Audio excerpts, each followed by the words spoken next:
दोस्तों नमस्कार, मैं रम्मू सिंह। सतना को सबसे ईमानदार महापौर जो वर्तमान में हैं योगेश तामकार वह मिले हैं। चूंकि वह संघ पृष्ठभूमि से जुड़े हुए हैं, इसलिए संघ पृष्ठभूमि के किसी भी महापौर या किसी भी नेता पर बेईमानी का या भ्रष्टाचार का आरोप नहीं लगाया जा सकता। सतना नगर निगम के इतिहास में पहली बार लोकायुक्त ने रिश्वत लेते हुए रंगे हाथ अगर किसी महापौर के कार्यकाल में किसी इंजीनियर को या किसी अधिकारी को पकड़ा है तो वह वर्तमान महापौर के कार्यकाल में ही ऐसा एक प्रकरण सामने आया है। सतना के इतिहास में इसके पहले कभी भी कोई अधिकारी रंगे हाथ रिश्वत लेते हुए नहीं पकड़ा गया। एक राजेश गुप्ता इंजीनियर हैं जिनकी पोस्टिंग चित्रकूट में है, मगर वह प्रतिनियुक्ति पर पिछले कई वर्षों से सतना नगर निगम में कार्यरत हैं, ड्यूटी कर रहे हैं। विवादों में घिरे रहना उनकी पुरानी आदत सी है। नगर निगम में ही एक अन्य इंजीनियर के साथ एक विवाद हुआ था। उस विवाद में भाजपा के नेता बीच में कूदे, उनका साथ दिया, इसको जातिवादी रूप भी दिया गया। मामला पुलिस तक पहुंचा। इस इंजीनियर की पत्नी हर जगह खड़ी दिखती हैं। लोकायुक्त की कार्रवाई में भी इनकी पत्नी सामने आई। अब सवाल उठता है कि अगर महापौर बहुत ईमानदार हैं तो फिर इनकी ईमानदार सरकार के समय, इनकी ईमानदारी की महापौरी के समय ही पहला प्रकरण नगर निगम में लोकायुक्त द्वारा पकड़ा गया। सरेआम रिश्वत लेते हुए एक अधिकारी, एक इंजीनियर पकड़ा जाता है। इसके बावजूद क्या यह कहा जाएगा कि ईमानदारी से ही सारे कार्य हो रहे हैं?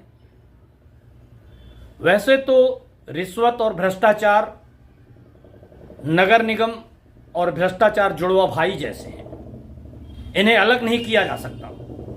मगर यह प्रकरण जो सामने आया है,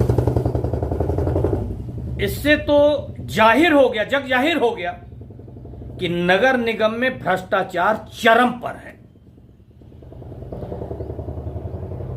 सांसद गणेश सिंह ने भी अभी जो नगर निगम की मीटिंग 5वीं बार सांसद चुने जाने के बाद ली थी, उसमें भी उन्होंने भी यह सवाल उठाया था कि नगर निगम में भ्रष्टाचार चरम पर है, तो फिर हम ईमानदारी का ढिंढोरा क्यों पीटते हैं?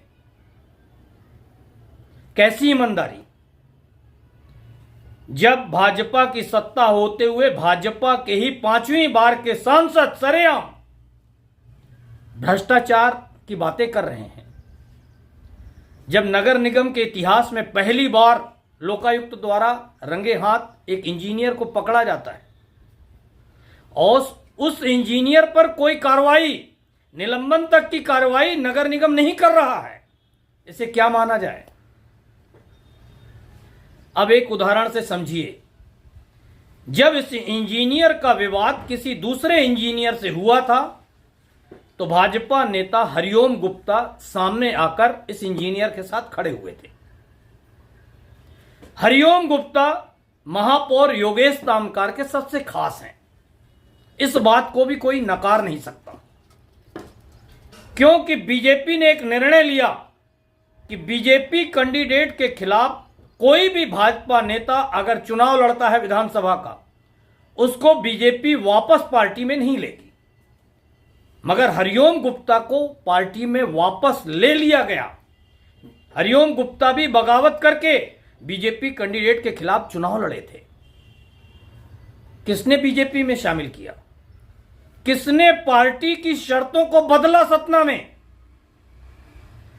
ऐसे में तो यह लगता है कि हरिओम गुप्ता पूरे प्रदेश की भाजपा में सबसे ज्यादा पावरफुल है, क्योंकि उन्होंने पार्टी के निर्णय को ही बदल कर रख दिया और वह हरिओम गुप्ता योगेश ताम्रकार महापौर के सबसे खास माने जाते हैं। ऐसे में क्या कहा जाए कि भ्रष्टाचार की जड़ें कहां से हैं, कहां से यह भ्रष्टाचार फल फूल रहा है, अब यह सतना शहर की जनता तय करे।